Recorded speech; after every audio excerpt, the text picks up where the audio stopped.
सहित श्री लाडली लाल की जय। परम पूज्य बाबू जी बाबा की जय। देवर्षि नारद जी महाराज की जय। नारदीय निकुंज की जय। कुंज विहारी विहरणी जू की जय। जय जय श्री राधे, जय जय श्री राधे, जय जय श्री राधे श्याम।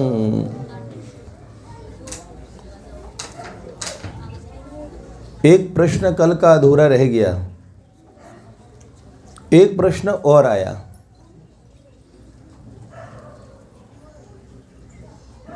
किसी ने पूछा, आप क्या गुरु दीक्षा को अनावश्यक मानते हैं भगवत प्राप्ति के लिए? क्या गुरु दीक्षा अनावश्यक है? आपकी दृष्टि में आवश्यक नहीं है?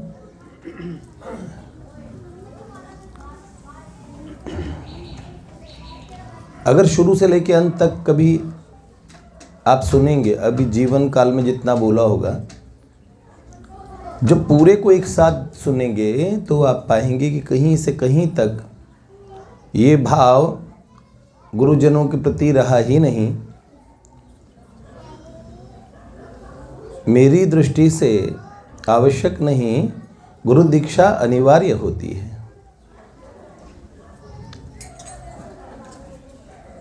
बिना गुरु के,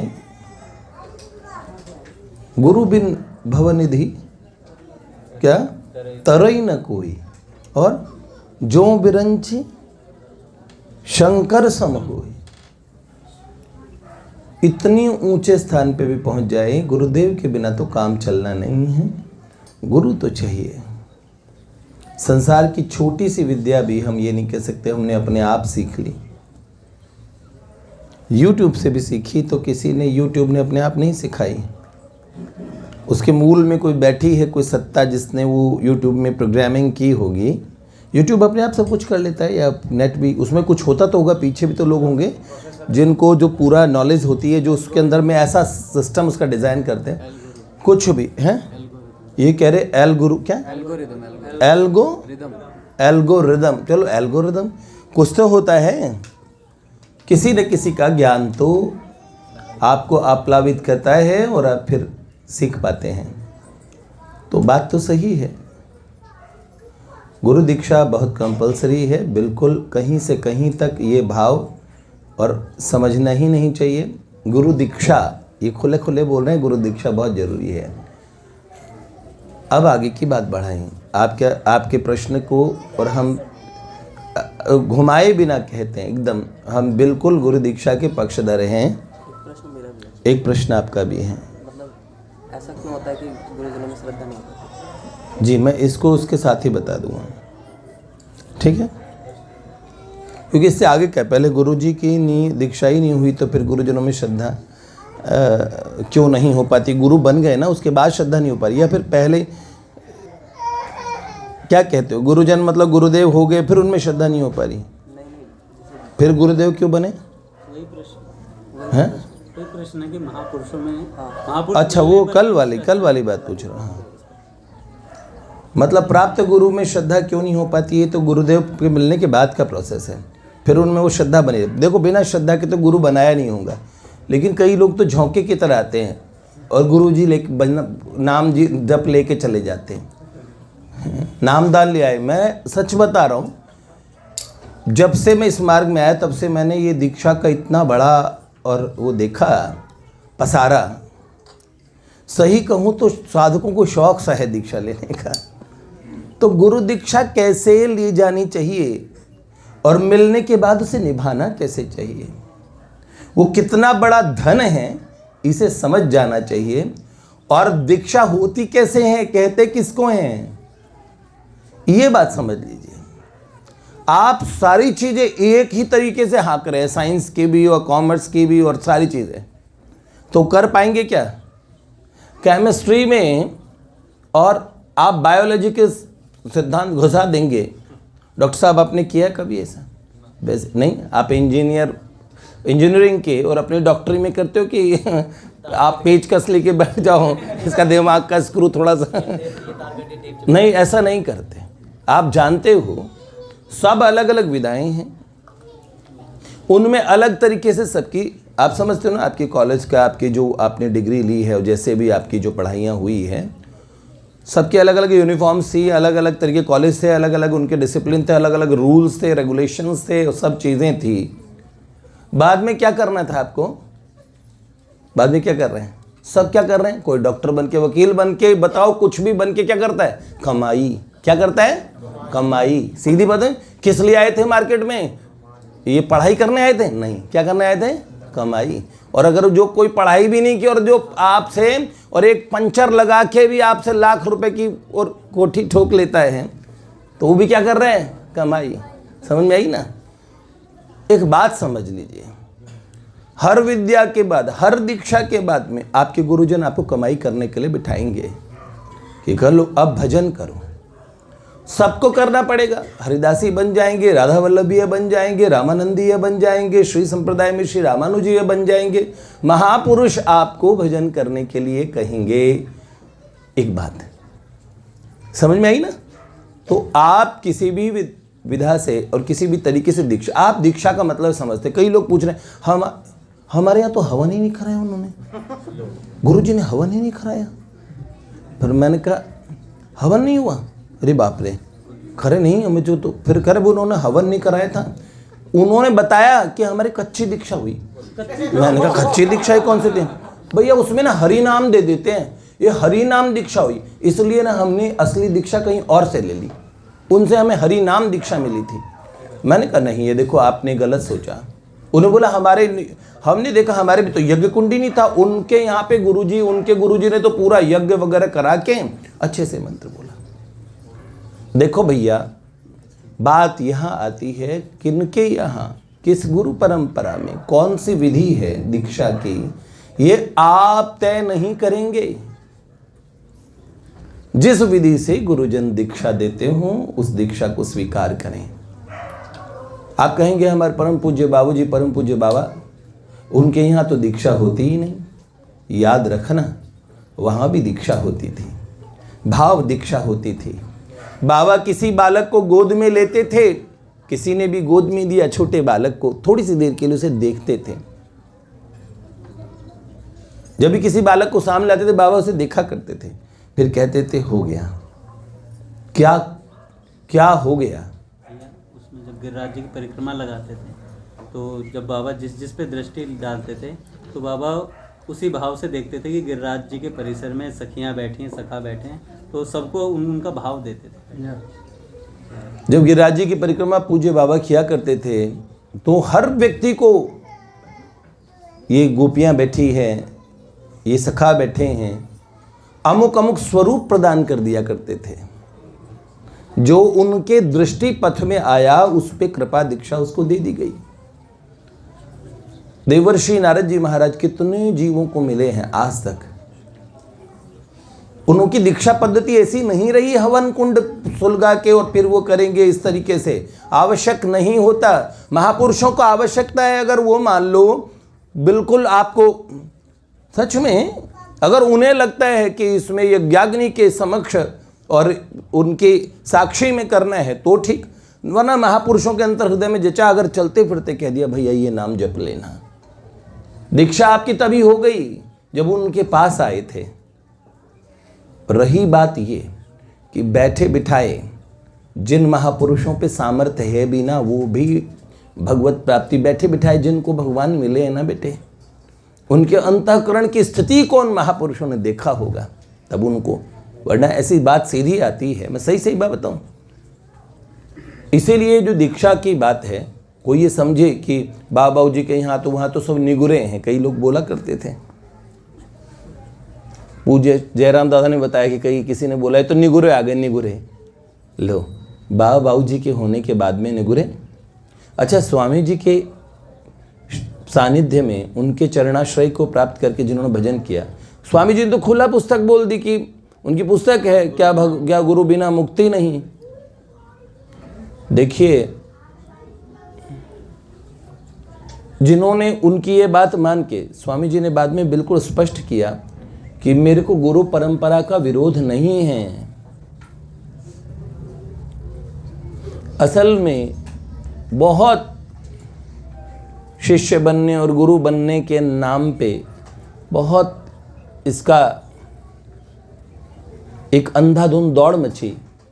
आज के समय में ये पता ही नहीं गुरु जी की विचारधारा क्या है, कौन सा मार्ग है, आपकी कौन सी भावधारा है। गुरु जी को सुना नहीं, 1,50,000 की भीड़ देखी और वहाँ से दीक्षा ले आए, बाद में पता ही नहीं है। मैं कहता हूँ हमारे यहाँ एक बच्चा आता था और ये हमारे लोगों का फेल्योर है बहुत बड़ा। वो बालक, क्योंकि सबसे मैं ही मिलता हूँ, अब वो बालक कम आता था, ये बात ठीक है, लेकिन फिर भी जैसे तैसे जुड़ा था। भगवान श्री राम श्री कृष्ण हमारे सनातन धर्म की उससे जुड़ा था ना, धारा से। अचानक वो बालक और बन गया, एक ऐसे जगह चला गया जो लोग भगवान को मानते ही नहीं, बस गुरु जी के नाम पे चला गया। लाखों की भीड़ है उन लोगों के पास में, श्री राम श्री कृष्ण का विरोध करते हैं। एक दिन एक बालक ने उनको फ़ोन कर दिया, उसने कहा मुझे क्षमा, आप मंदिर नहीं आ रहे? तो उन्होंने कहा मुझे क्षमा कर दीजिए, अब मैं जीवन के परम उद्देश्य को सीख चुका हूँ। मन तो करता है कि उन संस्थाओं का नाम ले लेके बोलूँ, लेकिन फिर सोचा छोड़ो, हम सनातन धर्मी हिंदू इतने सोए हुए हैं, चीख चीख के उन नाम भी पुकार रहे हैं जो महात्मा कुछ नहीं कर पा रहे हैं। नाम लिए बिना भी ये बात कहना चाहता हूँ कि ऐसे ही गुरुवाद के चक्कर में जब देखा होगा, पूज्यपाद प्रातः स्मरणीय परम श्रद्धेय स्वामी जी महाराज ने भारत की पुनीत परंपराओं को कहीं उन्होंने आघात नहीं किया। गुरुजनों का आश्रय क्या उन्होंने नहीं लिया? सेठ जी क्या दीक्षा दिए बिना, उनके सदगुरु थे कि नहीं थे? कृपा दीक्षा स्वामी जी को भी मिली थी। स्वामी जी की कृपा दीक्षा कितनों को मिली? उनके आश्रय में कितने लोग आज भी भजन कर रहे हैं, कितने साधु भजन कर रहे हैं। उनके गुरु कौन? स्वामी जी। तो वो कौन से गुरु बिना मुक्ति नहीं? जो लोग कहते हैं वो जो गुरु दीक्षा नहीं उनके यहाँ पानी मत पीवो। एक तो इस बात का खंडन है भैया, दीक्षा की विधि आप तय नहीं करेंगे। जो भी किसी महापुरुष के सानिध्य में शास्त्रोक्त उपासना कर रहे हैं, सनातन धर्म की शास्त्रोक्त उपासना, मनमाने तरीके से बहुत लोग घूम रहे हैं भैया, और उनसे प्रभावित होकर अगर आप लग गए तो एक साथ में बहुत बड़ा नुकसान हो जाएगा, आपसे भगवान छूट जाएंगे। ऋषि मुनियों के द्वारा प्रणीत इतने हमारे ग्रंथ हैं, भगवत प्राप्ति एक ग्रंथ का भी और एक हिस्से का भी ठीक से अवलंबन ले लेंगे तो आपको भगवान मिल जाएंगे। फिर भी आप पता नहीं कहाँ कहाँ जा रहे हैं। तो एक तो इस गुरुवाद का विरोध स्वामी जी महाराज ने किया, क्या गुरु बिना मुक्ति नहीं, आप भगवान का भजन करना प्रारंभ कर लीजिए। पुराने महात्माओं को भी आप अवलंबन लेके भगवान का भजन कर सकते हैं। उन्होंने कहा, स्वामी गोस्वामी तुलसीदास जी की रामचरितमानस को भी उनकी दीक्षा मान के आप आगे बढ़ सकते हैं। ये बात बिल्कुल सच्ची है। जब परम श्रद्धेय प्रातः स्मरणीय वेणु विनोद कुंज वाले महाराज जी को ने पूछा पूज्यपाद पंडित श्री रामकृष्ण दास बाबा जी महाराज से, तो बात ये थी भैया, उन्होंने इसलिए कहा कि ये जो सांप्रदायिक महात्माओं का आग्रह है, एक व्यवहारिक आग्रह है कि भाई व्यवहार चले। बाकी उन्होंने कहा भगवत प्राप्ति तो महामंत्र के और भगवान नाम के जप से हो ही सकती है, कोई बात ही नहीं। और किसी भी महापुरुष का चरणाश्रय लेके भजन किया जा सकता है।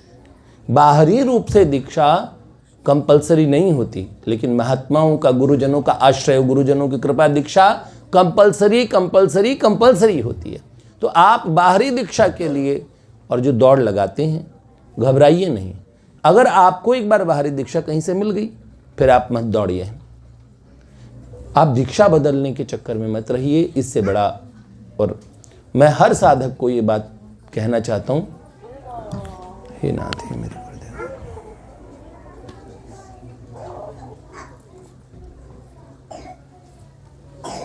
तो बेटा ये बात है, इसलिए कभी नहीं करना चाहिए ऐसा। समझ रहे हैं आप लोग? जिन भी महापुरुष से आपको दीक्षा मिली, वो एक संपत्ति है आपकी। सदा के लिए अपने गुरुदेव में प्रेम बनाए रखिए, अपने आप को अनुग्रहित मानिए, सदा के लिए उनके कृतज्ञ रहिए। कदाचित किसी महापुरुष की भावधारा कोई इतर मार्ग में कोई आपको बहुत प्रिय लगी तो भी वो भावधारा उन महापुरुष की कृपा से आपको मिल जाएगी।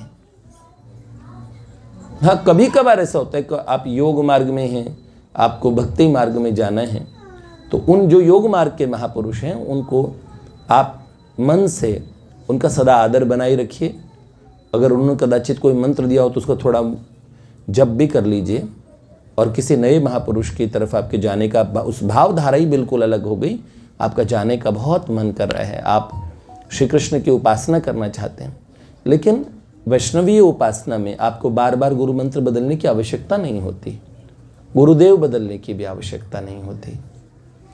कोई और महापुरुष को आप सुनने लग जाएं तो इस भाव से सुने, ये मेरे गुरुदेव की कृपा है। उन महापुरुष से प्रेम भी कर लीजिए, कोई बात नहीं है। आप जानते हैं पहले पहले क्या हुआ था, सब संप्रदायों ने आपस में बंद कर रखा था। कई लोग मुझे कहते थे इस्कॉन वाले मना कर देते हैं कि दूसरों को नहीं, दूसरी जगह मत सुनो। फिर किसी मैंने सुना और संप्रदाय के लोग कहते हैं यहाँ मत सुनो, कोई यहाँ कहते हैं। देखो, प्रारंभिक अवस्था में शायद ये कहना साधकों के काम की चीज़ थी कि साधक भटक ना जाए, इसलिए से कह दिया भाई ये कहीं आवश्यकता नहीं है, आप अपनी गुरु प्रदत्त साधना को करो। पर ज़माना ऐसा आया, पहले लोग टाट पहन के भी काम चला लेते थे, या खादी तो खादी 2 पैंट शर्ट में पूरा साल निकाल देते थे। अब ज़माना आया, बाज़ार आपके घर पे आ गया। उसी तरीके से YouTube आया, नहीं भी सुनना चाहते तो कितने कितने गुरुजन बोल रहे हैं, हम जैसे लोग भी बोल रहे, कमाल की बात है। और कोई हमें ही सुन रहा है, ये भी अचंभे की बात है। वैसे तो हम तो अपने बालकों के बारे में उन्हें बोलते हैं वास्तविक बात बताने के लिए, लेकिन लोग सुन रहे हैं तो सुनते समय सावधानी रखिए। जो अपना मूल है ना, उसे छोड़िएगा नहीं, अपने भजन को मत छोड़िए, अपनी भजन पद्धति जो गुरुदेव ने पकड़ाई उसे छोड़िए मत। कदाचित ये समझ लो भगवान की कृपा मान लीजिए कि और महापुरुषों की वाणी आपको सुनने को मिल रही है। ये ज़माना वो नहीं रहा कि ऐसे चलना है सीधा। अब ज़माना है सब जगह जाओगे तो आध्यात्मिक जगत में भी ठीक वही हरकत आप कर रहे हो, इधर ताक झाँक इधर ताक झाँक। अरे ये मत देखिए, आपके यहाँ तिलक कैसे लगाते हैं। जब संप्रदायों की वाणियाँ आई ना, तो इस तरह से रोका जाता था कि एक साधना विशेष में आप निष्णात हो जाएं, अच्छे से चल पाएं, इसलिए गुरुजनों ने नियम बना दिए। लेकिन उसमें कई चीज़ें अव्यवहारिक भी आ गई, जिससे संप्रदायवाद फैला, अपराध हुए। यहाँ तक की बात करिए कि अगर ऐसा तिलक लगाए हुए किसी को देख ले तो नहा लो। हाँ, जो देवी जी की उपासना करो उनके घर का पानी ना पियो। नहीं भैया, इस तरीके से भाव से दुराग्रह भी आ जाता था, दूसरों के प्रति द्वेष भी आता था, हेय दृष्टि भी आती थी। सब महान है, तुम रामानंदीय हो, तुम्हारा प्रवेश कभी श्यामा श्याम की उपासना में नहीं हो पाएगा। दीक्षा बदलो बेटे, दीक्षा बदलो। नहीं, बेचारे साधक के मन में अरे नहीं, युगल सरकार कृपा करेंगे। भक्तमाल इत्यादि ग्रंथों के चलने से और अभी कई महापुरुष, और हम कहें तो बड़े अच्छे तरीके से, बड़ा उच्च कोटि का उन्होंने एक ऐसा और चारों तरफ वातावरण बनाया है। वर्तमान में महापुरुषों में, महात्माओं में एक किताब देख के इतनी प्रसन्नता होती है। पूज्यपाद प्रातस्मरणीय श्री मलुकपीठ सरकार, पूज्यपाद प्रातस्मरणीय प्रेमानंद बाबा, जो क्या क्या महात्माएं हैं भैया। सब लोग, सब महात्मा दूसरे महात्माओं का सम्मान कर रहे हैं, एक दूसरे को देख रहे हैं और दूसरों की वाणियां भी सुन रहे हैं। साधक पर सावधानी से सुने। बाबा ने तो इतना, प्रेमानंद बाबा से किसी ने पूछा, बाबा मेरी दीक्षा कहीं और हुई है पर मेरे को प्यारे राधा वल्लभ लाल लगते हैं। तो बाबा ने, प्रेमानंद बाबा ने बोला कि प्यार राधा वल्लभ लाल से करो, मंत्र उनका जपो जो गुरुदेव ने आपको दिया है, सत्संग सुनो आपका मन कर। कितनी बढ़िया बात, बाबा ने सारा समाधान ही कर दिया। पूज्यपाद प्रातस्मरणीय प्रेमानंद बाबा जी को किसी ने पूछा कि बाबा हमें तो राधा वल्लभ जी प्यारे लगते हैं, हमारी दीक्षा कहीं हुई और हुई है, तो उनका प्रेम राधा वल्लभ से कर लो और जो दीक्षा का मंत्र कहीं मिला है उसे जपते रहो। देखो यही समाधान, महापुरुषों के पास ये चीज़ मिलती है, ये युक्ति मिलती है। तो एक बात मैं आपको कहूँ, कहीं दीक्षा बदलने का ये सब चीज़ें जो चल रही है ये न करें, आवश्यकता नहीं। हाँ बिल्कुल ही आप करें, मैं ध्यान से और मैं आना चाहता हूँ, कुंडलनी जगाता हुआ अचानक मेरे को कुंडले वालों में नज़र लग गई है लाला की, हाँ या कि कुंडल की हलन देख पलकन की बलन देख, हैं ऐसे हैं, अलकन की बलन देखो पलकन की चलन देख, चित्त चोखो कीजिए, आहा मुरली की घोर देख, पीताम्बर की छोड़ देख, ग्रीवा की मरोर देख, देख वही कीजिए। ऐसे हमें तो हमारे लाला में मन कर दिया, आप कुंडलनी छोड़ दी, तो ये कि कुंडलनी जगानी है नैनो वाले ने, कमाल की बात है। तो भैया ठीक है, अब ऐसे किसी रसिक के पीछे पड़ जाओ, लेकिन पुराने महापुरुष, पुराने जिन संत से सीखा है उनके प्रति ऐसे भावना। सच कह रहा हूं, कल जो मैंने एक बहन के विषय में बताया था ना कि जिनकी पूर्व अवस्था में उन्हें इस्कॉन से बहुत अच्छा लाभ मिल गया था, उन्हें बाद में वो नुकसान क्यों दिखा, बताऊं इसका कारण क्या है? वो साधक के भीतर एक भोलापन होता है, उसे पता है भगवान प्रियतम से शीघ्र अतिशीघ्र कैसे मिलूं। बेटा इसमें भी कभी कभार साधक से असावधानी चूक हो जाती है, उसका भाव खराब नहीं होता। प्रियतम के लिए चलने वाले साधक, क्योंकि देखो सुनो, कई लोग प्रपंच के कारण गड़बड़ करते हैं, पर ऐसे साधक प्रपंच के लिए नहीं, और भजन करें और भजन करें, यहाँ पे एक त्रुटि हो जाती है, क्या पता कहीं और अच्छा भजन हो। और कभी कभार प्रभु भी हमारी परीक्षा लेते हैं। दूसरा, कभी कभार वो साधक के कोई वास्तव में कोई और महापुरुष के लिए उनके हृदय में वृत्ति आ गई, वो आ भी जाते हैं, तो ऐसे में व्यवहारिक दीक्षा ना बदलिए। वो आप कर रहे हैं और आप आइए उन महापुरुष से। आप स्वामी जी की दीक्षा कहाँ हुई होगी, भाई जी की दीक्षा कहाँ हुई थी, स्वामी जी की श्री राम सनेही संप्रदाय में हुई थी, पर सेठ जी के सानिध्य में उन्हें। तो इस तरीके की बात सबको समझना चाहिए। भगवान बहुत कृपा करते हैं। पूज्य वेणु विनोद कुंज वाले महाराज जी ने, परम पूज्य बाबा ने, परम पूज्य बाबूजी ने, सेठ जी ने, स्वामी जी महाराज जी ने, आज वर्तमान में भी जो महापुरुष विद्यमान हैं, हमारे पुरी के आचार्यपाद भगवान शंकराचार्य जी, अनंत श्री विभूषित पूज्यपाद श्री शिष्य निश्चलानंद सरस्वती जी महाराज ना, तो पूज्य महाराज जी देखो कैसी विभूतियां हैं। ऐसे से आचार्य हम लोगों के पास आज भी, और हम उन संत चरणों को प्रणाम करते हुए कहना चाहते हैं, हमारे आचार्यों में अपार सामर्थ्य है, हमारे गुरुजनों में खूब सामर्थ्य है, कहीं जाने की आवश्यकता नहीं। एक गुरुजन में सारे गुरुजन आ गए। सबको प्रेम से सुनिए, किसी कोई और बाहर है तो सोचो ये मेरे गुरुदेव का ही स्वरूप है, खूब प्रेम कीजिए, कोई नहीं। पर ऐसे दीक्षा जो बड़ी विशेष वस्तु होती है उसको छोड़ने की आवश्यकता होती नहीं, मेरे विचार से छोड़ना नहीं चाहिए। ठीक है, ये बात, इसका समाधान हुआ। और रही बात गुरुजनों में श्रद्धा बढ़े, उतनी बढ़ क्यों नहीं पाती, बताऊं क्यों? भगवान कहते हैं उनमें मृत्य बुद्धि मत रखो, पर हम रखते हैं, गलती करते हैं। सर्वदेवमयो गुरु, गुरुदेव सर्वदेवमय होते हैं, कभी ऐसा ना करें, उन्हें असाधारण माने। जितने भी संत भगवान जिनसे हम सीख रहे हैं ना, उनके प्रति हमारे कैसा आदर होना चाहिए, तभी वैष्णवोचित संस्कार बोले जाते हैं। हम तो वैष्णव आपस में मिलते हैं तो कौन सा मंत्र पढ़ते हैं भैया? वांछा कल्पतरु भ्यश्च और कृपा सिंधुभ्य एवच और पतितानाम पावनेभ्यो श्री वैष्णवेभ्यो नमो नमः। लो, ये वांछा कल्पतरु है।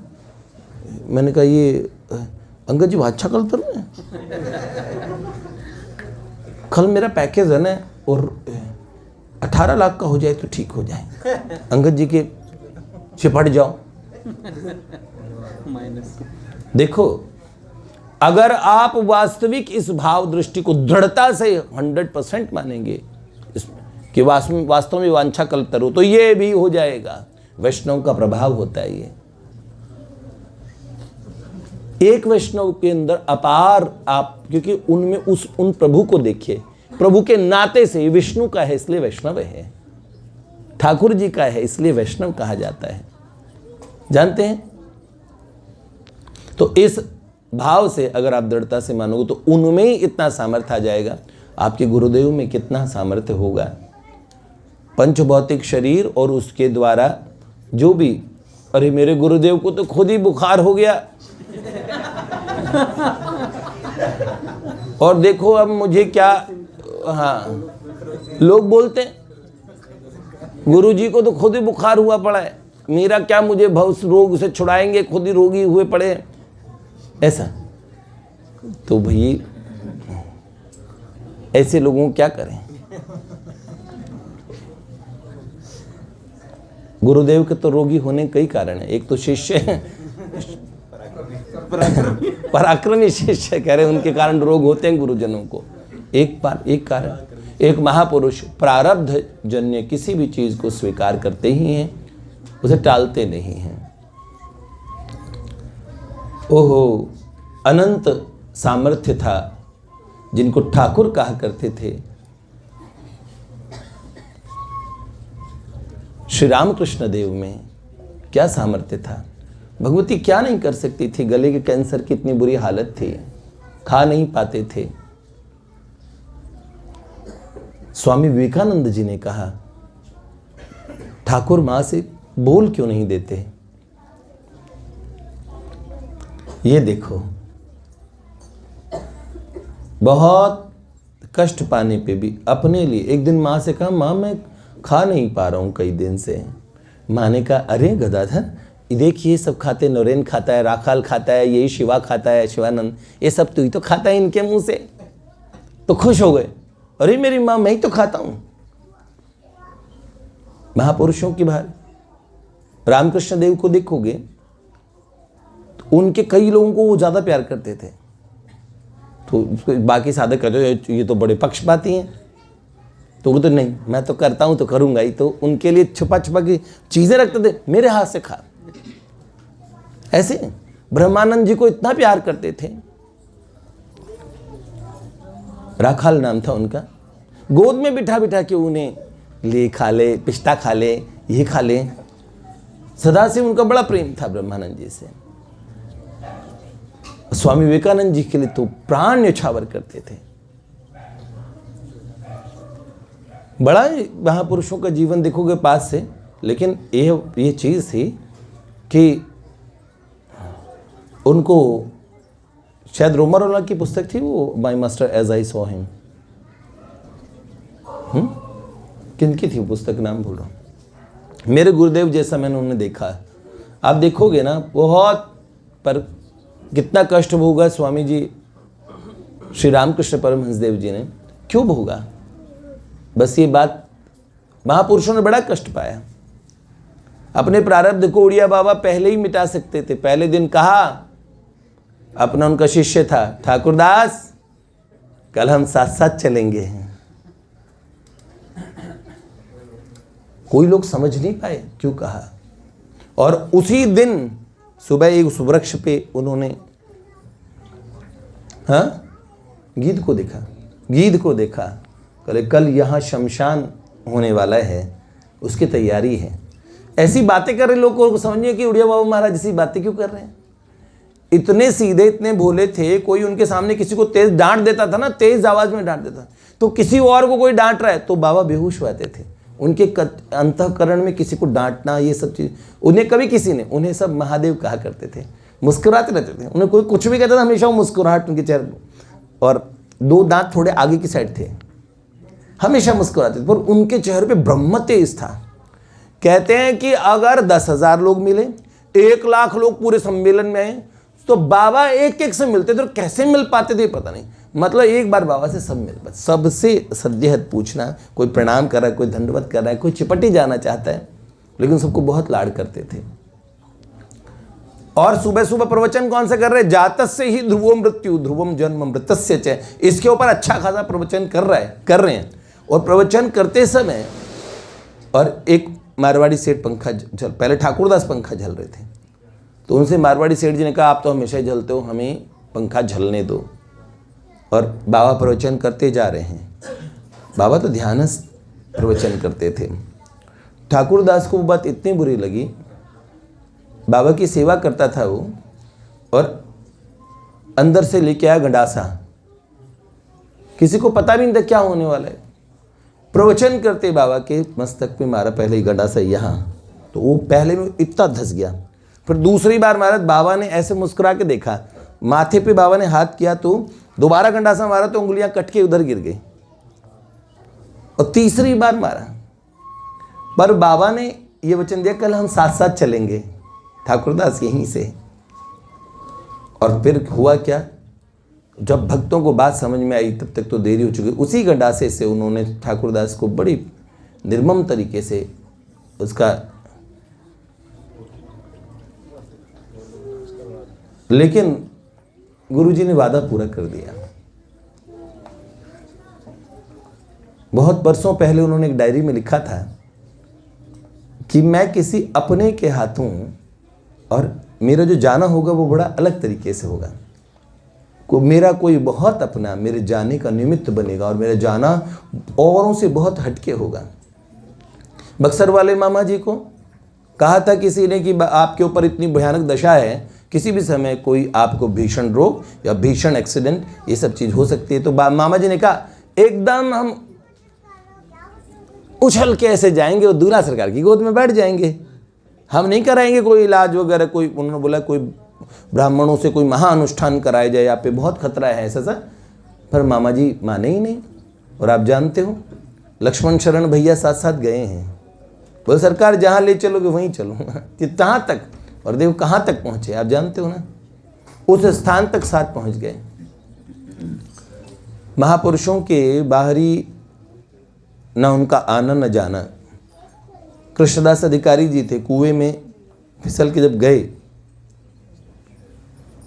तो कुएं में फिसल गिर जाने को तो लोग कहते हैं, क्या कहते हैं, अकाल मृत्यु हो गई। लेकिन कृष्णदास अधिकारी जी तो सख्य स्वरूप को प्राप्त कर चुके थे, और गोवर्धन की तलहटी में अपने नित्य सखा रूप में दर्शन दिया उन्होंने। है मेरो मन गिरधर छवि पे अटक्यो, कृष्णदास किए प्राण निछावर। भगवान के प्रेमियों का तो महापुरुष है ना, एक उनका बाहरी ढांचा होता है। बाहरी ढांचे में बाबा ने बहुत लीलाएं की है। एक महात्मा आए थे, वो गीता भवन में प्रवचन कर रहे थे, पूज्य पाद प्रातः स्मरणीय अखंडानंद सरस्वती जी महाराज के। बोला मैं वाटिका में बैठा था, बाबा परमहंस लीला में थे। अचानक एक व्यक्ति आए, बाबा ने उन्हें देखा, बाबा अपनी छड़ी और उठा के कहने लगे, मार दूंगी इस अक्रूर को, हमारे श्याम सुंदर को लेने आया।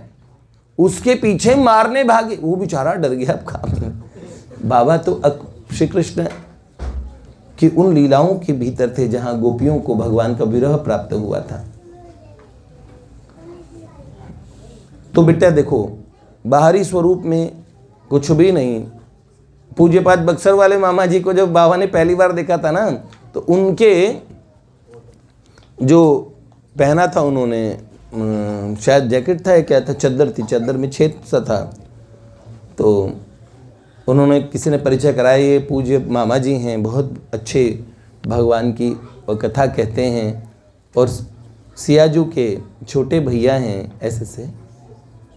तो बाबा ने कहा, हमने तो सोचा कि आप फटीचर हैं कोई, आपने आपके कर। तो मामा जी हमेशा कहते थे, बाबा का फटीचर, बाबा आपका फटीचर। अपमान मान कुछ समझते ही नहीं, और महापुरुष भी परीक्षा बड़ी लेते हैं। पूजा बाई को, पूजा प्रातस्मरणीय बाई, भागलपुर वाली बाई, बाबा एक बार भरी भीड़ में बाई को डांट रहे थे। बाई सर पे पल्लू के मान कुछ नहीं बोल रही थी, इतना डांटा, इतना डांटा,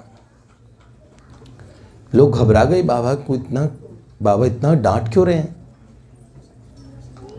और फिर जब लोग उठ के वहां से चले गए, बाई और कुछ लोग रहे, तो पूजा कमल दीदी ने भी बताया था, कोई और ने भी बताया था। तो बाबा ने बड़े प्रेम से कहा, बिटिया तुम्हें चारों तरफ से लोग घेर न लें, तुम्हारे स्वरूप को लोग जाने ना, तुम ऐसी विभूति हो, इसलिए मैं सब लोगों को इर्द गिर्द से हटा देता हूं। ये महापुरुषों का स्वरूप होता है बेटे, पहचानेंगे नहीं तो इसीलिए ना तो आप उन्हें पता कर पाएंगे। कई महात्मा बड़े आसक्त से दिखेंगे, कई ऐसे दिखेंगे, पर उनके भीतर का जो भगवत तत्व होता है ना, जो उनके संतत्व की तरफ दृष्टि रखें, उनमें विश्वास रखिए। देखो एकलव्य में ज़्यादा ज्ञान तो नहीं था, पर मिट्टी के द्रोणाचार्य पे भी इतना विश्वास कर लिया, जो असली द्रोणाचार्य जी अर्जुन को नहीं सिखा पाए, वो मिट्टी वाला द्रोणाचार्य जी ने सिखा दिया। तो आप अपने गुरुदेव में ऐसा गुरुत्व देखेंगे। सोचो, अनंत कोटि महापुरुषों में मेरे गुरुदेव महान है, बहुत महान, इतनी उच्च अवस्था में ऐसे देखोगे ना, तो सच में निसर्ग, वो जो भगवान हैं, तस्य तस्याम चलाम श्रद्धाम तामेव विदधाम्यम है ना, मैं उसमें उसकी अचल श्रद्धा कर देता हूँ। यो यो याम्यम तनुम भक्तम श्रद्धयार्चितुम इच्छति, जो जिसमें श्रद्धा करना चाहता उसमें।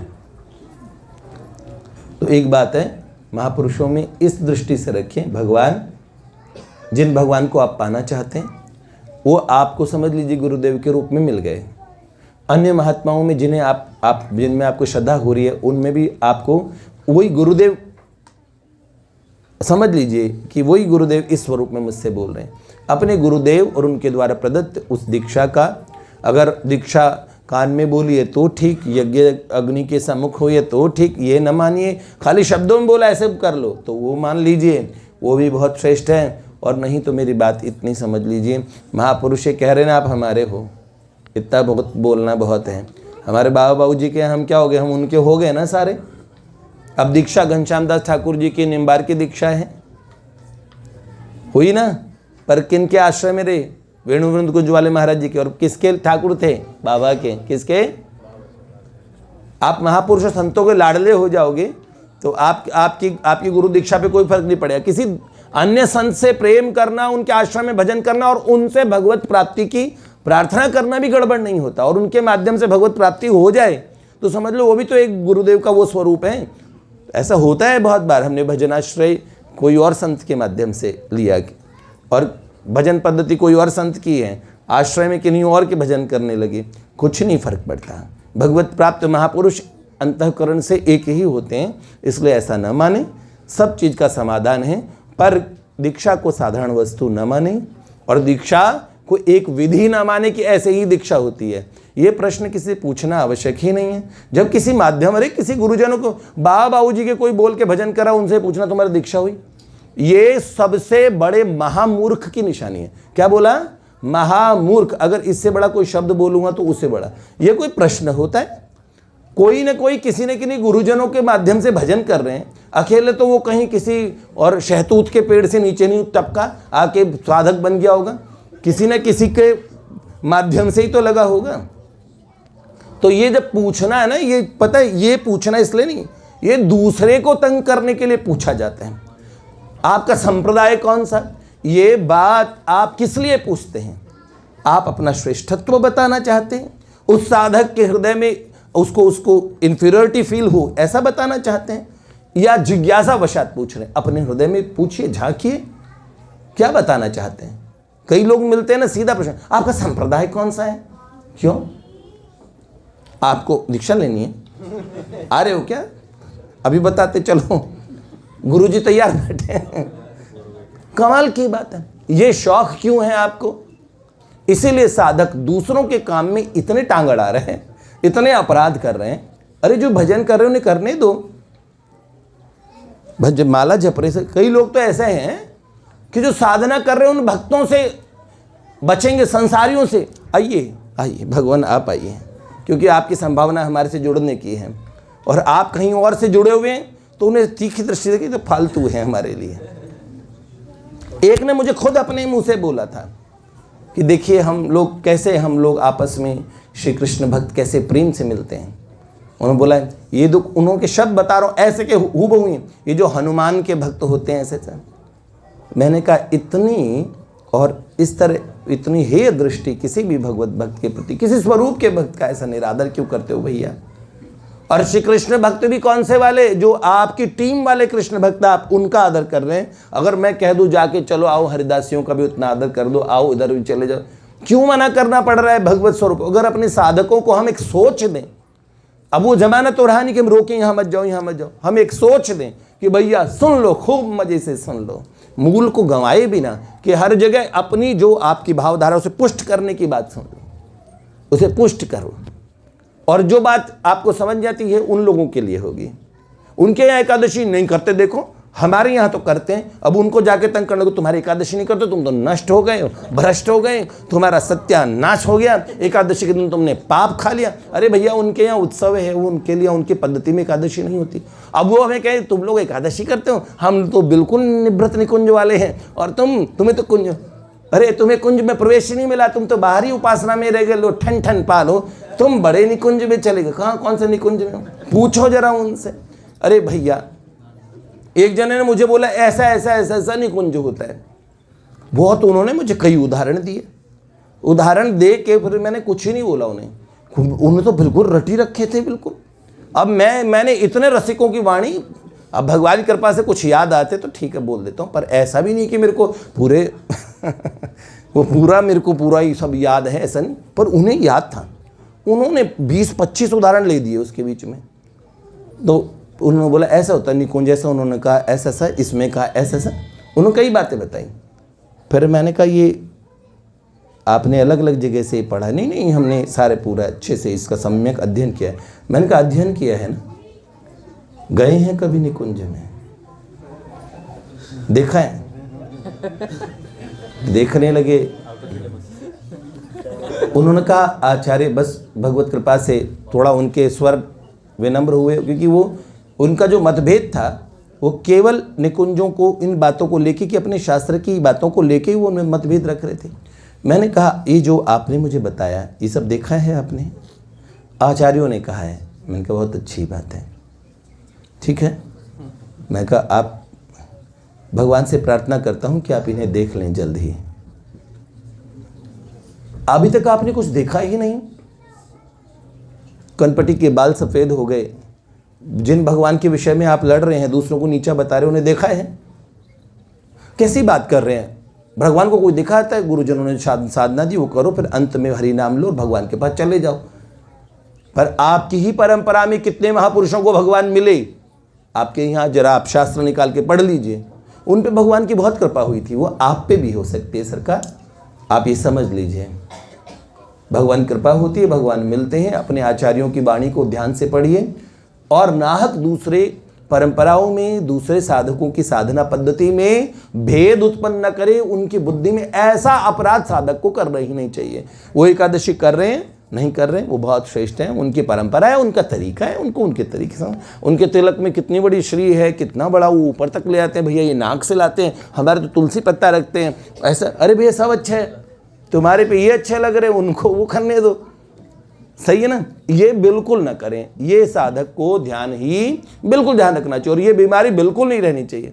और जितने बाबा बाबू जी के चरणाश्रित हैं उनके हाथ जोड़ के एक चरण वंदन करके बात कहता हूँ, किसी से भी जीवन के अंदर बात हो तो भैया हमारी तो दीक्षा हो गई। हम अपने गुरुदेव, अपने बाबा, अपने बाबूजी के हैं, दीक्षा नहीं हुई अभी तक। कमाल की बात है, काहे के फिर तो कई लोग ऐसे ही मिल गए। लोग बाबा बाबूजी ने कहा क्या, कभी कहा क्या आपको आप हमारे हो? मैंने कहा आपको बता दूं और काय को बताऊं? मैं कहा तुम मन तो क्या पूछ लूं, भगवान का भजन कर रहा हूँ। कभी प्रियालाल जी ने कह दिया आप हमारे हो गए। इतने साल में नहीं किया तो आपके जीवन तो फिर बेकार है। अरे कुछ नहीं, बहसबाजी में पड़ता नहीं तो जबान तो देखो सुनो, जितनी इधर है ना उतनी धरती के नीचे के तह तक है। बहुत थोड़ी सी बाहर दिख रही है आपको। भगवत कृपा से इतना बोलने को है, और जो बोलता हूं ना उस पर इतना विश्वास है ना बेटे। वहाँ जब मैं अपराध बुद्धि से कुछ कहता ही नहीं, तो मैं किसी से डरता ही नहीं। मुझे लगता है त्रिभुवन में भी मैं, क्योंकि मैं सत्य भाषण कर रहा हूँ, भगवान मेरे पीछे हैं, मैं किसी से क्यों डरूं? मेरे को न किसी महात्मा न किसी संत, क्योंकि किसी बात में भी मैंने किसी महापुरुष का अनादर करने की चेष्टा अपनी वाणी से नहीं की। पर जो सच बात है, अगर किसी को उससे पेट में दर्द होता हो तो वो तो बोलूँगा ही। तो वो बात ये है कि बेटे, महापुरुषों को एक बार अपने हृदय से माना, वो महापुरुष और भगवान तत्व से एक ही होते हैं। वो कभी आपको अस्वीकार कर ही नहीं सकते। ये प्रभु का हाल है, यही उनके प्यारे महापुरुषों का है। अगर वो अस्वीकार करते हैं तो वो महापुरुष है ही नहीं, तो इसलिए वो अस्वीकार नहीं करते। फिर जीव नरकों में क्यों जाता है? बताओ बताओ। मैं कहता हूं वो जीव ने अस्वीकार कर रखा है। नहीं, उसने तो मुंह से बोल दिया था, मुंह से ही बोल दिया था, मुंह से ही बोल दिया था और मुंह से ही लगा पड़ा था। मुंह से ही बोला था। देखो सही, महापुरुषों ने अस्वीकार नहीं किया।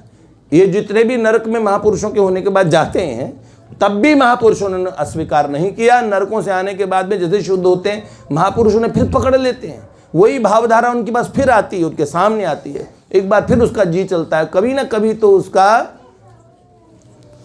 और मामला जच ही जाएगा। ठीक है, लेकिन ऐसा क्यों कर रहे हो? इतना लंबा टाइम क्यों लगा रहे हो? फिर दिल से ही मान लो। क्या करेंगे? दिल से मानेंगे। और महापुरुषों ने हमें स्वीकार कर ही लिया है, किसी के कहने पे न मानना। और जो ऐसा बोले उनको इतना कोहनी से लेके प्रणाम कर देना, भगवान आप चतुर्मुख ब्रह्मा जी से भी ज़्यादा ज्ञानी हैं, और आप हो सकता है कदाचित महादेव के समान आप में ऑर्डर दानित्व आ जाए, सब आ जाए आप में संपूर्ण वैभव, संपूर्ण ज्ञान, संपूर्ण ऐश्वर्य सब प्रकट हो जाए, पर हमें आपसे कोई प्रयोजन नहीं।